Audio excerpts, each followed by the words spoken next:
આણંદથી જ્યાં શાકાહારી ગ્રાહકને નોનવેજ ફૂડ આપી દેવાતા હોબાળો મચ્યો। મેકડોનાલ્ડ્સ સામે ગ્રાહકે ગંભીર બેદરકારીના આરોપ લગાવ્યા છે।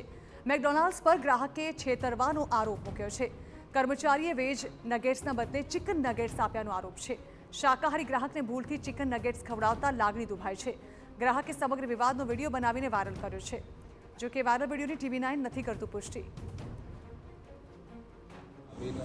નગેટ્સનો ઓર્ડર લીધો આપણે, મેં એમને વેજ ચીઝ નગેટ્સનું કહ્યું, એમણે એવું કહ્યું ચીઝ નગેટ્સ નથી, ખાલી નગેટ્સ છે।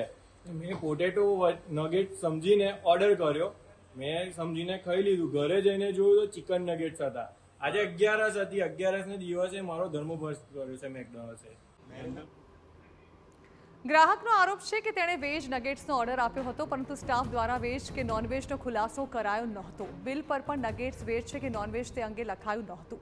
ત્યારે ઉપવાસમાં ચિકન ખાઈ લેતા ધાર્મિક લાગણી દુભાઈ હોવાના આક્ષેપ થયા છે। ત્યારે વાયરલ વિડીયોમાં મેકડોનાલ્ડ્સના સ્ટાફે છેલ્લા 4 વર્ષથી વેજ નગેટ્સ બંધ થઈ ગયા હોવાનો દાવો કર્યો અને તેમના સ્ટાફ દ્વારા ગ્રાહકને ખુલાસો નહોતો કરાયો તેવું સ્વીકાર્યું। આપ્યું હતું કે નગેટ્સની અંદર શું આવે એવું? ના, એવું કંઈ એમને પૂછ્યું નહીં, એટલે મેં કોઈ જવાબ તમે કહ્યું બી નહીં। એમણે વેજ માંગ્યું હતું ને તમારી પાસે?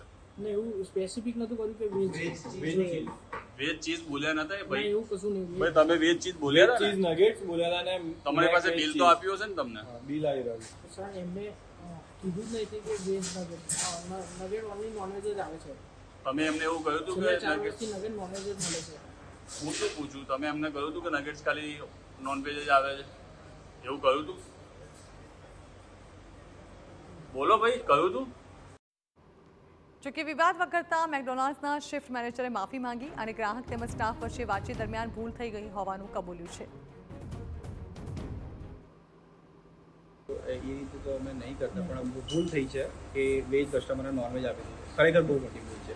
બાકી આ રીતે ના થવું જોઈએ, કેમ કે અમે જે વિધાઉટ ઓનિયન ગાર્લિક વાળા કસ્ટમર છે એમને ખાસ એટલું બધું મતલબ પ્રાયોરિટી આપીને હેન્ડલ કરીએ છીએ, પછી આ તો વેજનું નોનવેજ થઈ ગયું છે। આ ખરેખર બહુ મોટી ભૂલ છે, આવું ના થવું જોઈએ। કાં તો વાતચીત કરવામાં મિસઅન્ડરસ્ટેન્ડિંગ થઈ ગઈ, એના લીધે આ બધે ભૂલ થઈ છે, બાકી આવું ના થવું જોઈએ।